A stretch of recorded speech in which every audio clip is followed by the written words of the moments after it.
I didn't lose my son the day he stopped talking to me. I lost him the night I realized the house was quiet, and I felt relieved by it. That's when I knew something inside me had already broken. I'm Hannah. I live in a small town outside Portland, the kind of place where nothing dramatic ever seems to happen. Tree-lined streets, friendly neighbors, quiet nights. And for a long time I told myself that quiet meant safe. My son Elliot was 16 when everything started to feel off. Not wrong, not alarming, just different. He was always a quiet kid, thoughtful, a little anxious. He never got into trouble, never drank, never snuck out. So when he started spending more time in his room, I didn't panic. I told myself what every tired parent tells themselves. At least he's home. At least I know where he is. At first, it was just evenings, a couple of hours after school. Headphones on, door half closed. I'd knock, peek in, ask how his day was. He'd answer without looking away from the screen. Short answers, polite, distant. I remember thinking, this is just teenage stuff. But slowly the house started to change, not in ways you can point at, in ways of feel. Dinner plates stayed untouched.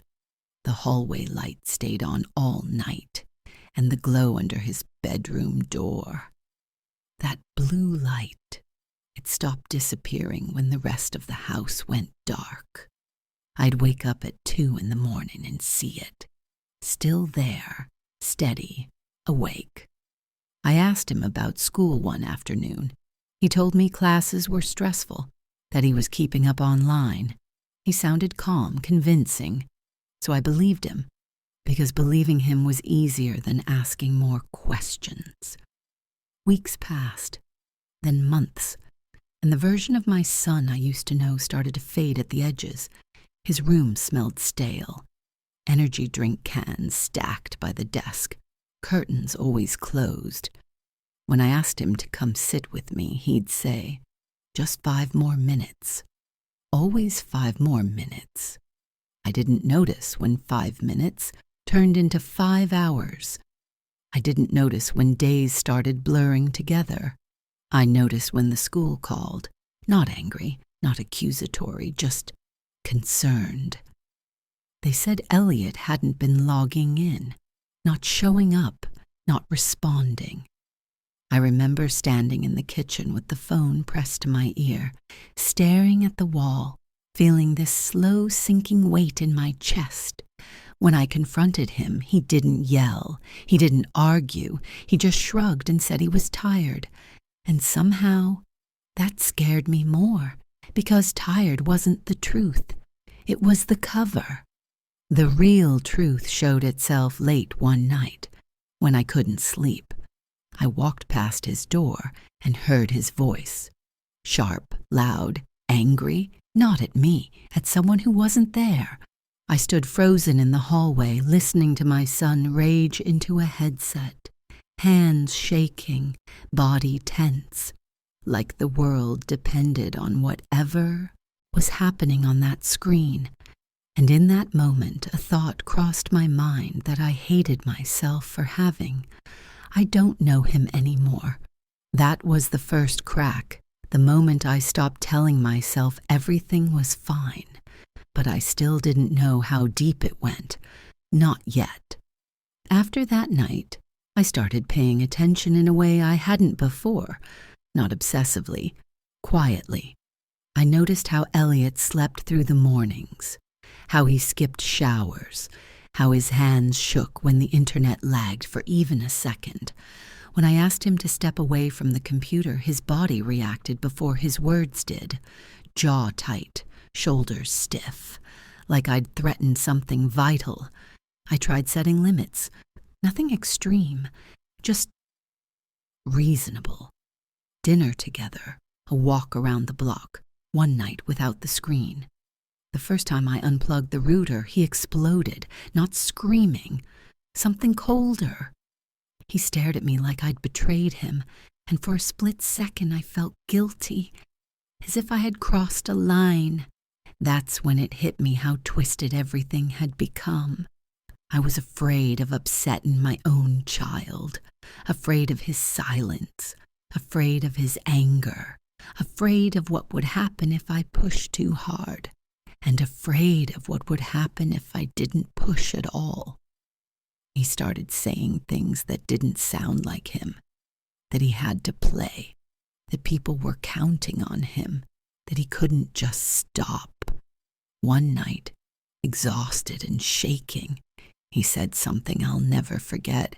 He said it felt like a job, like if he didn't show up, everything would fall apart.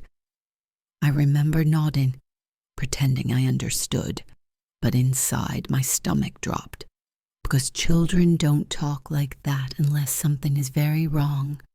The house grew quieter after that, not peaceful, empty. We stopped bumping into each other, different schedules, different worlds. I ate dinner alone most nights. I stopped knocking on his door as much. Part of me hoped the problem would stabilize, that if I didn't touch it, it wouldn't get worse. That was my mistake. The breaking point came in an envelope, thin, official, from the school. Final notice. They weren't angry. They were done waiting. I sat at the kitchen table for a long time with that paper in my hands, listening to the hum of the refrigerator, feeling like I was underwater. I realized something then. This wasn't a phase. It wasn't stress. It wasn't teenage moodiness. It was loss of control, and the word I'd been avoiding finally had a shape. Addiction. Saying it out loud felt like admitting failure, like admitting I had missed something essential, like admitting I didn't know how to protect my own child. That night I went to his door again, knocked, waited. When he opened it, the light from the screen painted his face blue. His eyes were red, hollow. I told him we needed help. He laughed, not cruelly, tiredly. He said I was overreacting.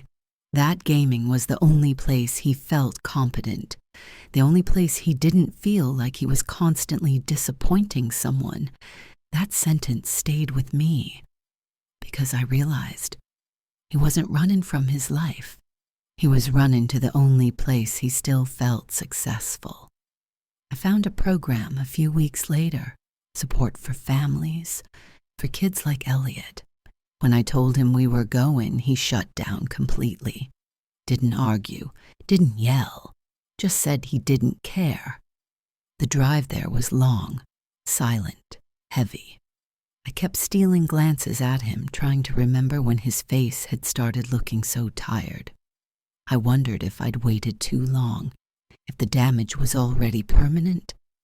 By the time we arrived, my hands were shaking, not from fear of the program, from fear of the answer I might hear, because deep down I knew something had already been lost. I just didn't know yet if it could still be found. The room we sat in was quiet, neutral colors, soft chairs, no screens.